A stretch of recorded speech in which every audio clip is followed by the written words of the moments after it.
Assalamu alaikum, wa rahmatullahi wa barakatuh, bonsoir ou bonjour à toutes et à tous, ça dépend quand vous voyez cette vidéo. Bienvenue dans notre émission de Islam en vrai, où on va traiter pas mal de questions que vous avez laissées en commentaire. Tout d'abord, je vais vous présenter les deux personnes qui vont être avec moi. Donc, il y aura Monsieur Omar Sahib, salam alaikum, Wa alaykoum salam wa rahmatullah. et Monsieur Dr Talha Rachid, salam alaikum. Wa alaykoum salam wa barakatuh.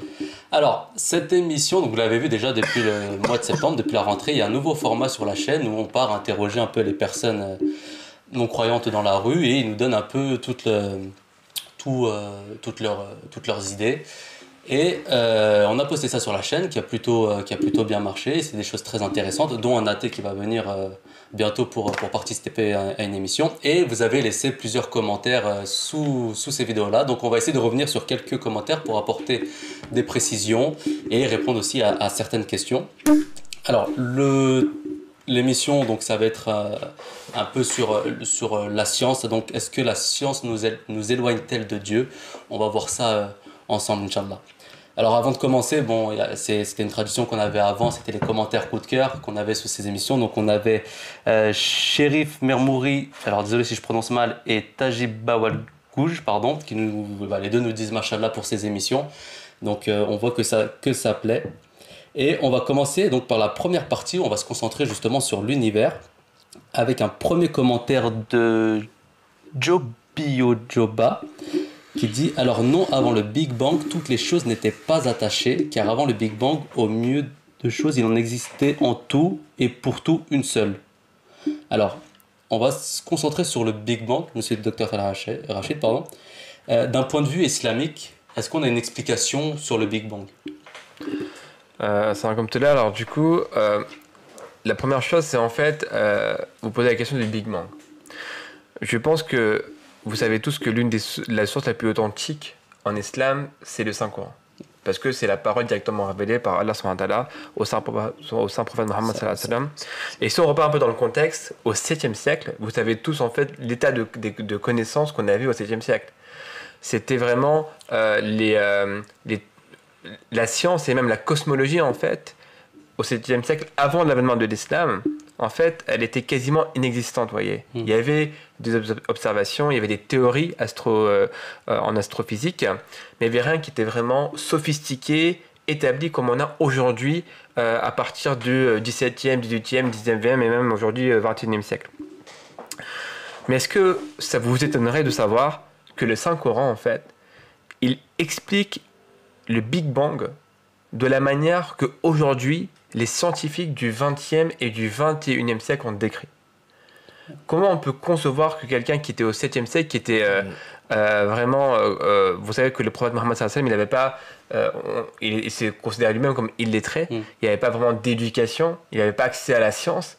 Or, comment quelqu'un comme le saint prophète Mohammed sallallahu alayhi wa sallam a pu parler notamment de cette notion en astrophysique qu'on décrit maintenant et qu'on commence à comprendre que maintenant. Si on repart dans le Saint-Coran, il y a un verset aussi que j'aimerais citer, il y a même deux versets que j'aimerais citer. En fait, le premier notamment par le Big Bang, je vais commencer par celui-ci. En fait, ce verset-là, c'est le verset qu'on retrouve du coup dans la sourate Al-Anbiya, c'est le verset 31. Et en fait, dans ce verset 31, que du coup je vais réciter en arabe et je vous dirai sa traduction en français parce qu'en fait, les termes qui sont employés en arabe sont extrêmement précis sur justement la notion du Big Bang comme nous on la comprend aujourd'hui. Le verset est comme suite. A'udhu billahi minash shaitanir rajim. Awalam yaral lazina kafaru anna as-samawati wal arda kanata ratqan fafaqnahuma. Et ensuite ça continue en disant wa ja'alna minal ma'i kulla shay'in hayy afala yu'minun. La traduction est comme suit. Les mécréants ne voient-ils pas que les cieux et la terre étaient une masse fermée et qu'ensuite nous les avons séparés et nous avons fait quelque chose vivant à partir de l'eau. Ne veulent-ils donc pas croire?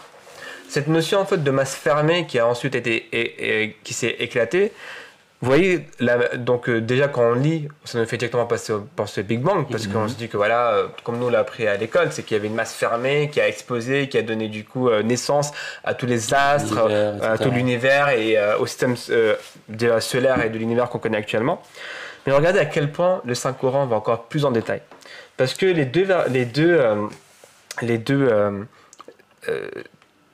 mots qui sont utilisés en arabe sont extrêmement précis. Par exemple, pour la masse qui est fermée, le terme qui est utilisé en arabe, c'est ratkan. Et ratkan, en fait, quand on regarde son étymologie, ratkan, en fait, c'est quelque chose qui est extrêmement précis parce que dans l'étymologie, c'est en fait, il y a deux termes, il y a deux significations de ratkan. La première, c'est quelque chose, en fait, qui se rassemble au point où, à la fin, ça fusionne et ça ne fait qu'une seule entité. Ça, c'est la première signification de ratkan en arabe. La deuxième signification, c'est obscurité totale. Vous voyez, on connaît tous la richesse de la langue arabe, c'est qu'un même mot peut avoir plusieurs sens. Mais regardez ces deux sens et on peut dire que mais ça paraît contradictoire ou ça paraît peut-être pas lié, que quelque chose qui se rassemble au point où ça devient une seule et même entité, ou bien obscurité totale. On a l'impression que c'est deux choses qui ne sont pas liées. Maintenant, regardez comment la science du XXIe siècle a expliqué cela.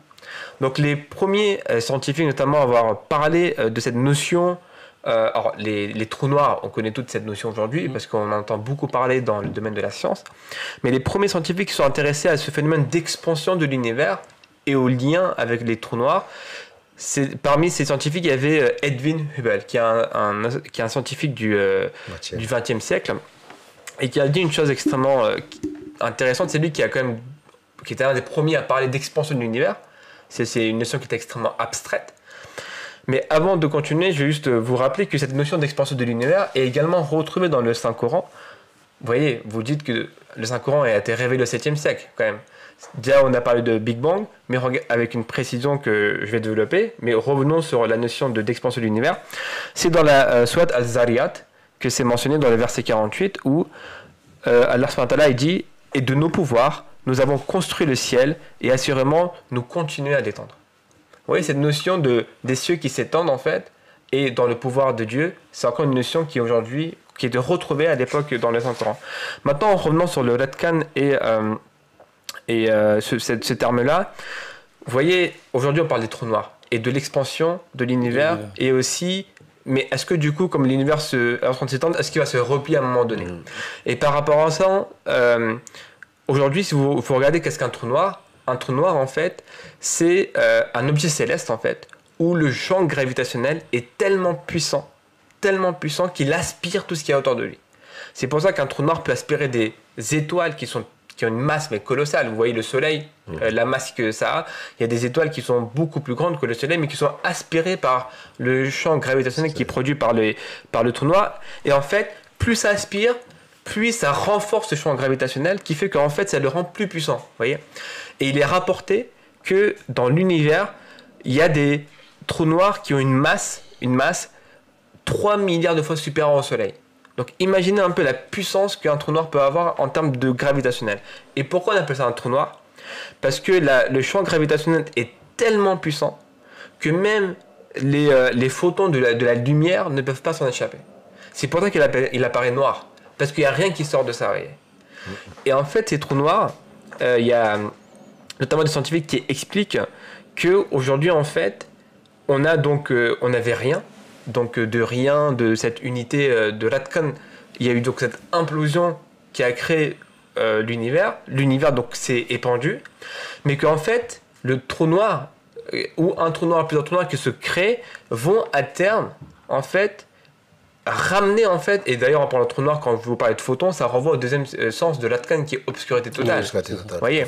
Donc en fait c'est d'abord la masse et l'obscurité totale, donc les trous noirs, et le Coran supporte le fait qu'en fait de cette masse qui est sortie du coup de cet univers, et tout ça va te ramener du coup à cette obscurité totale.